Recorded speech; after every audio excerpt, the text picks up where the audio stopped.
Well, I want to make a quick comment about Mario Como and John Boehner.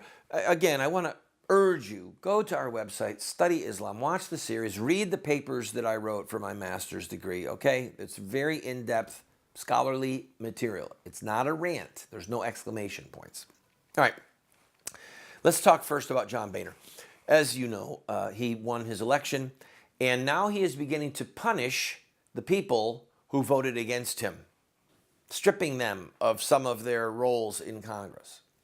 Two things I want to say about that. Number one, on the positive side, it frees them. Now they can be free to be open critics of what Boehner and the Republican leadership are doing. That's what Winston Churchill did, people. If you read the history of Winston Churchill in the 1930s, he was a conservative. The Conservative Party controlled Parliament. There were 3 conservative prime ministers in a row before him: MacDonald, Baldwin, and then Chamberlain. And then Churchill, when France was in the middle of falling. Okay? So he was in the party, but in Parliament, he blistered them. He reproached them. He held their feet to the fire. He said that what they were doing was going to cost English blood and might cost their freedom.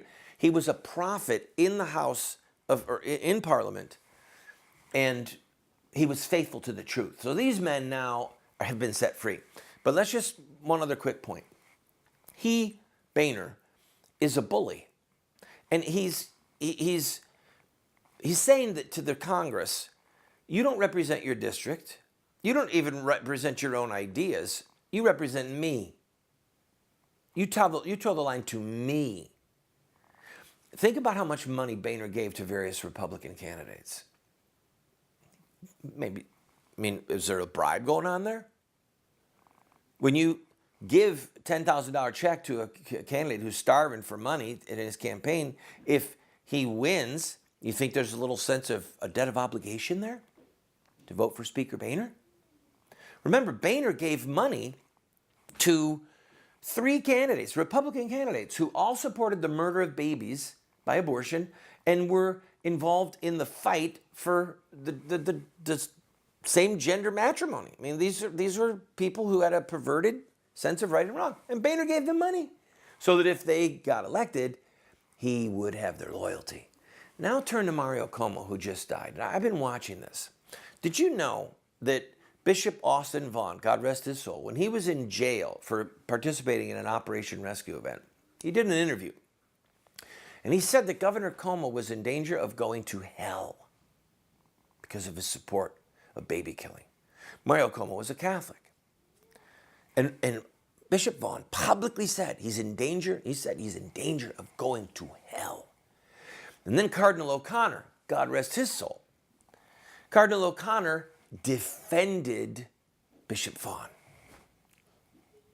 Said, well, he's right. This is the teaching of the church. Oh, for those days. Oh, for those days. I mean, it is a tragic, horrifying question. Is Mario Como in hell now? None of us can know. Maybe he had a chance to get himself right with Christ and make a good confession before he died. We'll find out on the day of judgment. But he was an open enemy of the church, an open enemy of life.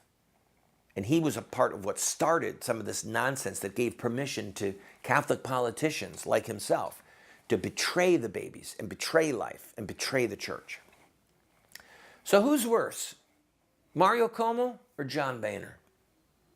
I'll leave that to you to ponder. I'll leave that to you to ponder. But there's a part of me that thinks it might go to Boehner because he pays lip service. Mario Como said, I'm pro-choice. Boehner says, I'm pro-life. But Boehner funds Planned Parenthood, gives money to candidates who want to murder babies. It just sounds more like Judas to me. And Jesus said he had committed the biggest crime, the biggest sin. But I'll let you be the judge. God bless you.